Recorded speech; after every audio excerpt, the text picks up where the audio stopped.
Hi, and welcome to Dollars and Making Sense, a weekly show about finance, money, and investing. I'm your host, Ray Treverson, and we broadcast locally on Radio Northern Beaches and nationally across the community radio network around Australia. I'm really pleased to welcome to the microphone this week Keith Reedy from the Australian Shareholders Association as a volunteer. And we are going to talk today about discussion groups. Now, Keith, you and I met a little bit about a year or so ago now, I'd say. So welcome to the program. Thank you so much. It's great to be with you.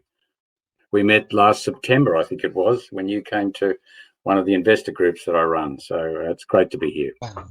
So yeah, that's kind of like our anniversary. So there you go. It's been how quickly a year passes by. It's just amazing. But so much has happened in that time. And ladies and gents, one of the things that I do regularly, and it's really helpful for me being in the industry, is to sit in a reasonably sized group of people that are interested investors and just listen.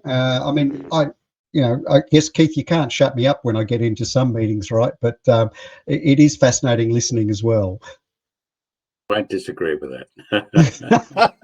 So, look, one of the reasons I asked you on the show, ladies and gents, Keith was crowned or awarded, I guess, the top volunteer convener of discussion groups for the Australian Shareholders Association across the country.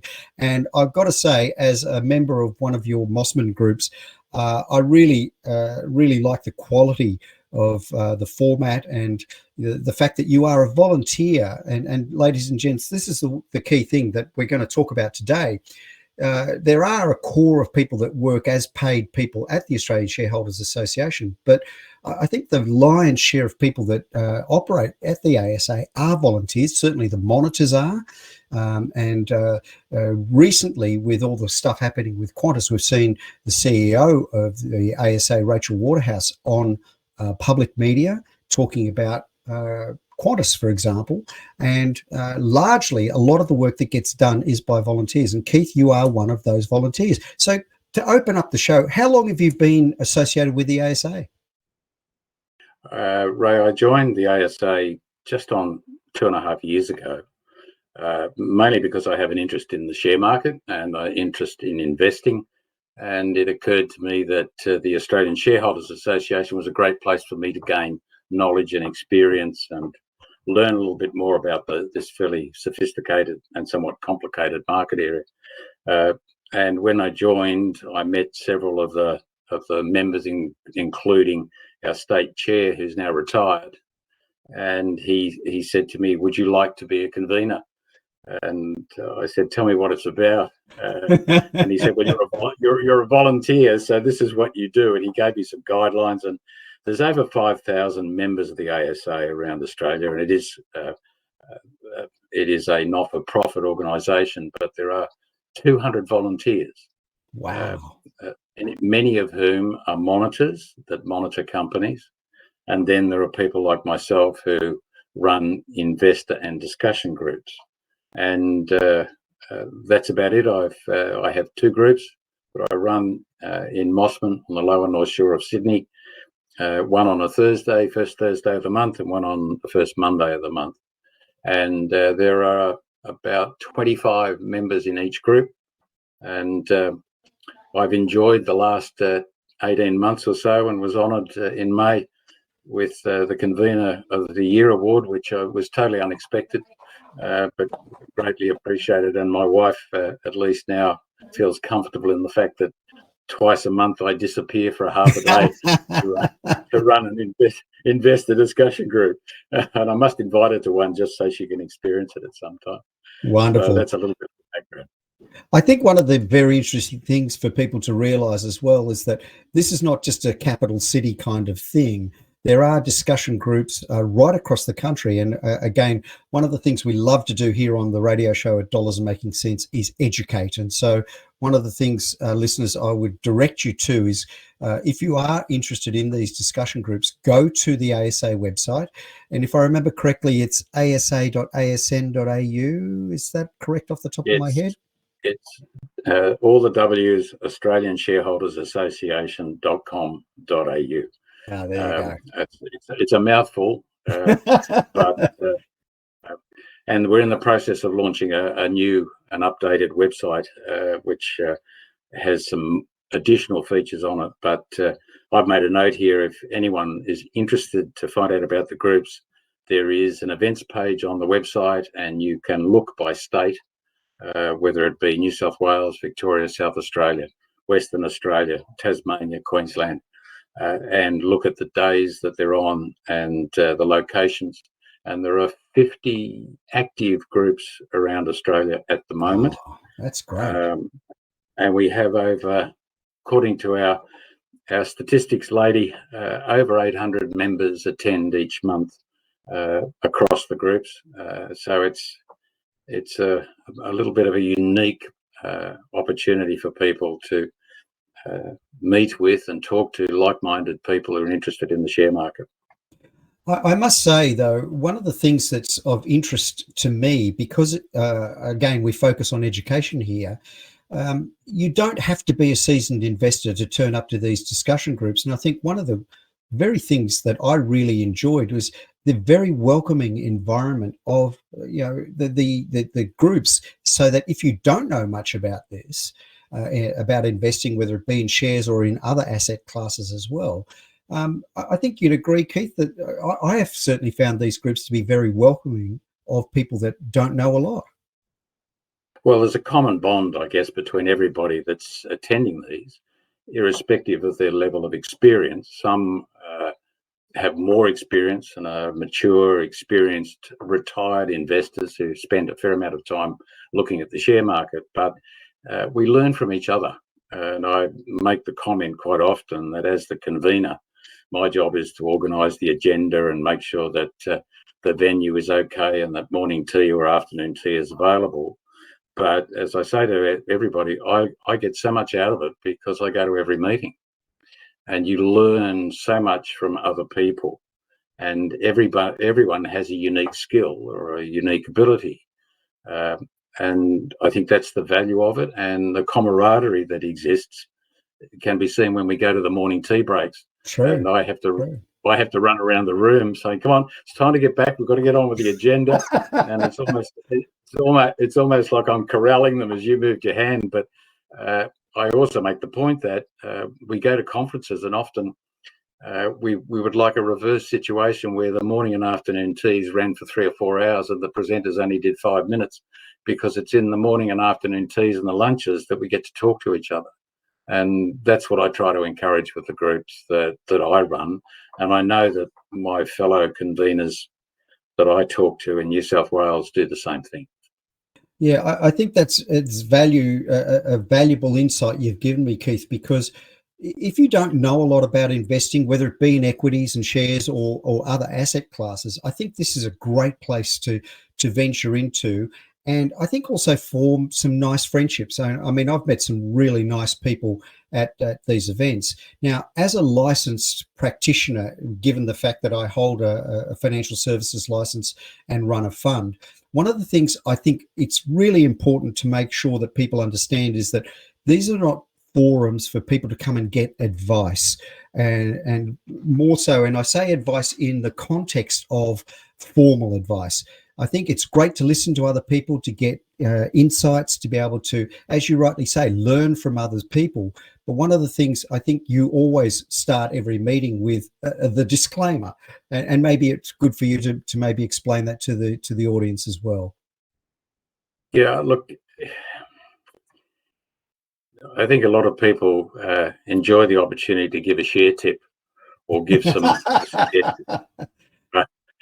And we all look for that. In fact, our former chairman, Richard McDonald, often says, I think the main reason people come to our meetings is for the tips that you get. However, we operate under the Australian Shareholders Association disclaimer guidelines. And, the reality is, whilst it's a fairly lengthy document, it focuses on the fact that whatever we discuss is not professional advice. And any decision that you make about investing in a share or an equity, whatever it might be, should be based on you doing your own research. And if you have an accountant or a qualified financial advisor, they're the people you should talk to. before you make a decision, because we're not really providing advice. We're giving thoughts and ideas, experiences, and I think that's part of the good thing about this, is that people don't have expectations that this person has given me advice. It's not about advice, it's about sharing ideas and educating people to be more aware and knowledgeable about the share market.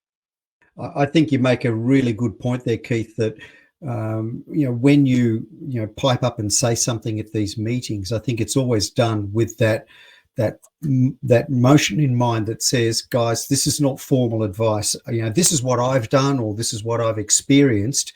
But if you're going to do something similar, please go off and do your own independent research, and don't come back and cry if, for example, well, look, I heard that at Keith's meeting, and I went and invested $10,000 and I lost the lot. Keith, blah blah blah, and it's like, no. That's not what it's about. And I must say, thankfully, all the experience I've had with the discussion groups over the last year, people are very, very sanguine, and I think very level-headed about what they hear. And I think, everyone's pretty wizened. Would you agree with that, Keith? Yeah, it's interesting because I direct the agenda, but it's up to them. The groups are run for the benefit of the members. I'm a member, but someone's got to guide it. But the members give you the feedback of what they want to discuss. It's interesting because I was talking to you earlier before we started this, that I decided just to have a look at what we'd covered in the last 12 months in the two groups that I run. And there's a tremendous amount of interesting topics that we've addressed. It included, the federal budget, its impact on investors, the half-yearly and full-year reporting season and what to expect, looking at what are the shares that are long-term investment opportunities in the market. And it's interesting that the members have now started to give insights. And the best example I can give you is at one of our earlier meetings last year, two of our members in the Thursday group are experienced investors in the US market. And whilst they didn't give any advice, the two of them put their heads together and provided, if you like, a guideline for investing in the US market, the do's and don'ts, and the things to be careful about, understanding that this is not professional advice. And they're the sort of topics that I think people are interested in. And we learn from each other in the group. People have expertise in certain areas. And that's one of the great things about the investor groups, is we discuss a wide variety of topics and learn from each other. Wonderful. Well, look, it's just about time for a break here. You're on Dollars and Making Sense, a weekly show about finance, money and investing. I'm Ray Treverson, your host. I'm here with Keith Reedy, convener and volunteer with the Australian Shareholders Association. We're going to take a short break and be back with you in just a moment. Hi, and thank you for listening to Dollars and Making Sense, a weekly radio program about finance, money and investing on Radio Northern Beaches and nationally on the Community Radio Network around Australia. The views, comments and opinions aired during our program should not be construed or viewed as financial advice. Any commentary is general advice only and does not take into account your objectives, financial situation or needs. You should consider whether the advice is suitable for you and your personal circumstances. If in doubt, you should contact an authorised licensed financial planner. We welcome questions and feedback, and you can get in touch with us via our blog, social media channels or email. Please search for Dollars and Making Sense in your favourite podcast platform or check out our blog at otgcapital.com.au/blog.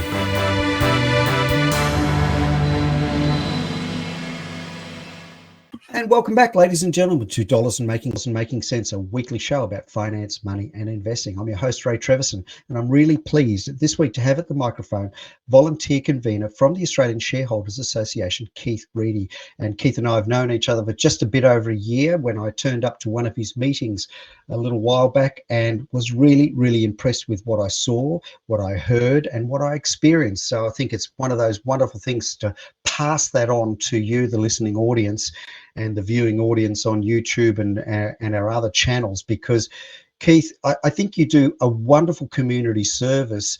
I guess from that perspective, it's that level of engagement that you mentioned before we went to the break, that you get a lot from it, and that you might invite your wife to come along and see, this is what I'm doing. But I guess from that perspective, I get a lot of satisfaction listening to other people, because sometimes when you're investing, it can feel a bit of a lonely journey. And so when you're sitting there in a group of, say, 15, 20 other people and listening to what they're doing and what they're experiencing, I must admit, I get a bit of solace that, when I've made a mistake, you sit there and go, well, gee, I'm glad I'm not the only one. Other people have made the same kind of mistakes. Do you think the same thing, that shared experience?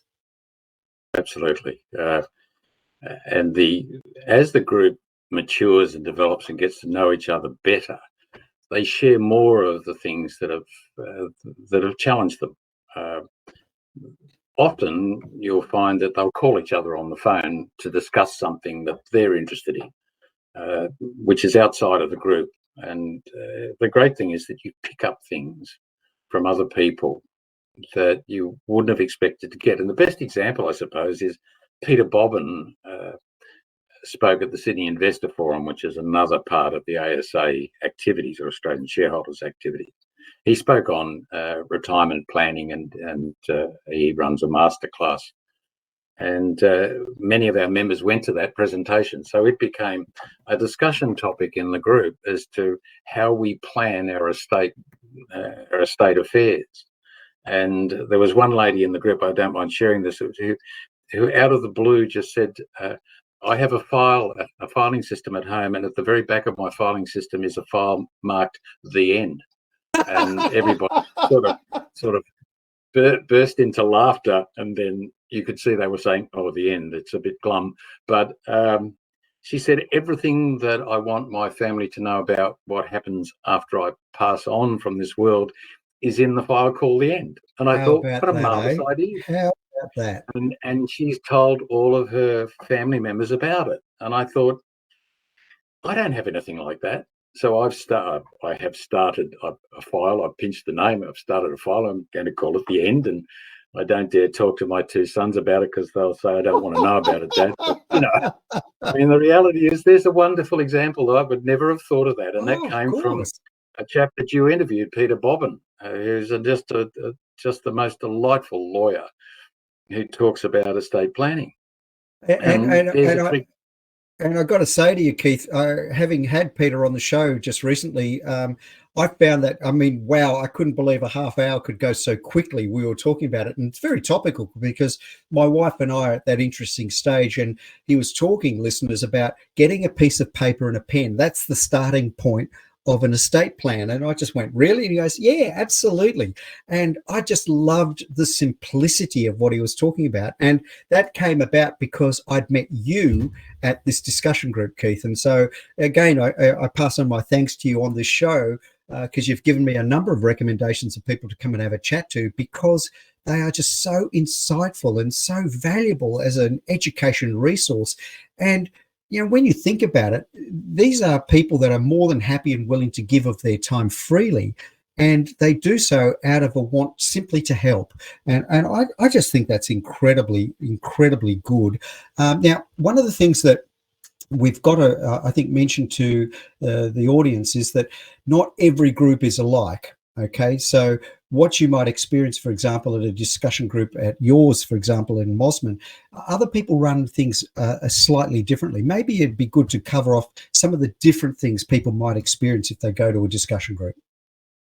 COVID, of course, led to a lot of groups going to Zoom.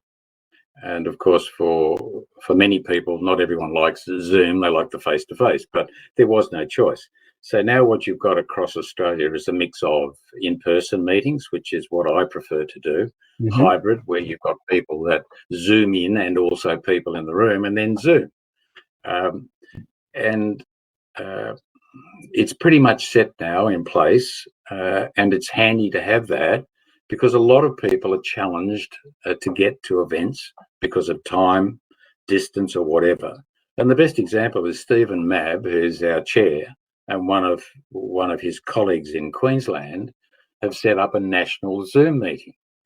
and it's designed specifically for people who can't get to, because of regionality or whatever it might be, they can't get to a meeting. And I think at the first one, he had over 100 people around Australia. And that's part of the focus of the Australian Shareholders Association, is how can we spread the message more to more people, both members and non-members who will become members. So there's a number of the meetings that are held that are different to mine, and they have guest speakers. Our group elected at the early stage, both of them elected that they did not want to have guest speakers, possibly because of the fact that most presenters these days work for an organisation and want to offer their services. We have had one speaker, which you and I both know well, that's Henry Jennings from Marcus Today. He spoke last year on rare earths and lithium, and it was very well received.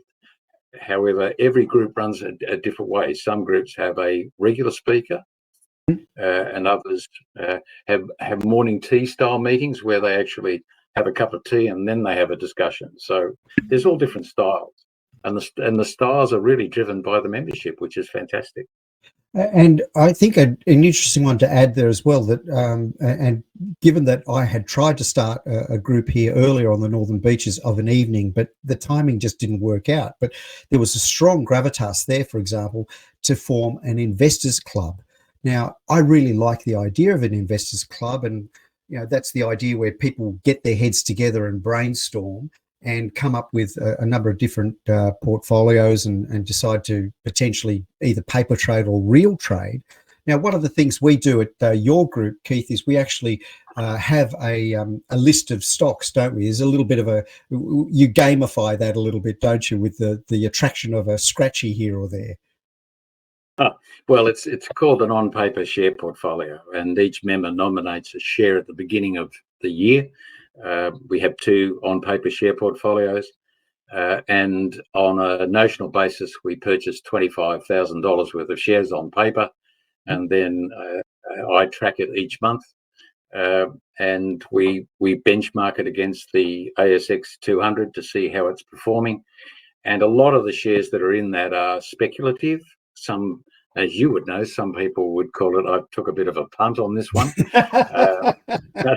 But it's a learning experience, because then they report on the pluses and the minuses, and it develops our skills to be better investors. So, and then we did a model portfolio. Top 20 shares from the whole group were picked as a model portfolio, which we don't monitor. So there's a lot of groups that do that sort of thing as well, which is really interesting because you learn about shares. I must say, one of my little bugbears when people use language around share markets, they use that language of taking a punt. And one of the things that I really object to that language, because people that aren't familiar with investing in equities always view it as taking a punt or a risk. And I'm thinking to myself, hang on, this is not Crown Casino. We're not walking into a casino where you're putting money on a blackjack table or a roulette wheel. A good, knowledgeable investor doesn't punt. What they do is they research, they make investment decisions, and I think prudently invest some or a portion of a portfolio and then monitor. That's very different to buying a lottery ticket or putting a red chip on the number 21 or whatever. And sometimes, Keith, that's the kind of thing that language is important. And I think one of the things that when people say, oh, well, I'm taking a punt, I'd always like to say, yeah, maybe you're saying that, but guess what? When you, for example, lithium is a good example. When you mention that, you've actually done some reading, you've done some research, you've looked at this company and going, you know what? I'm going to speculate, but that's different to punting. Wouldn't you agree? Absolutely. I think it's like the on-paper share portfolio is a bit of fun. And I don't mean it that we're playing with things, but the best example is in our Thursday group, the leader of the pack, and I won't say who it is, has been leader of the pack virtually for the whole year. And I won't say what the share is, but the share's up nearly 60% for the year. And this particular person, lady, has invested very wisely in this, and she's bought shares herself because she liked the company, she studied it, she read the materials. So she's not a punter. She's got skin in the game. Because of this on-paper share portfolio, she did some research, nominated, and then subsequently bought it, and it's sitting at the top, performing unbelievably. And the rest of the group, it just, we just sort of, here comes the lady that gets the scratchy every meeting. But you see, okay. I look at that and say, that's not punting. That's wise investing. It's researching, it's doing your homework and coming back and making an adjudication that makes sense within the context of what makes sense for her, and then sharing that in the group discussion. I think is just a wonderful medium that people, again, like you say, you learn from each other, which is the whole purpose of the group. Yes, and the nice thing is that we also have this sort of member get member situation. So you'll have a guest come, and a person who's a non-member of the ASA, Australian Shareholders Association, can attend the first meeting for nothing. There's no charge. They sit, they listen, they participate, and then if they like what they see, they can join the group. And in order to join the group, they've got to become a member of the Australian Shareholders Association, and the cost is between $149 and $195 a year. But you get webinars, you get a 2-day conference, you've got to pay for that. Annual, we have a virtual investor summit. The monitoring is just the hidden gem in our business, because we assess companies, and the monitors assess organisations and report on them, so members can make some informed decision.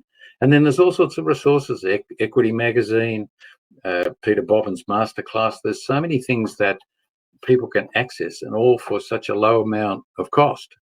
So it's a great organisation to be a member of, and you meet some great people. I've met 40 new people in the last 2 years that I see regularly.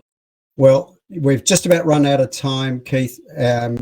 Wonderful shameless plug there, which I'm more than happy for you to do here on the show, because ASA is a great organisation. Keith Reedy from the Conveners Group at the Australian Shareholders Association, thanks so kindly for being on Dollars and Making Sense. Hopefully we'll have you back again in the new year. And again, until next time, thank you very kindly.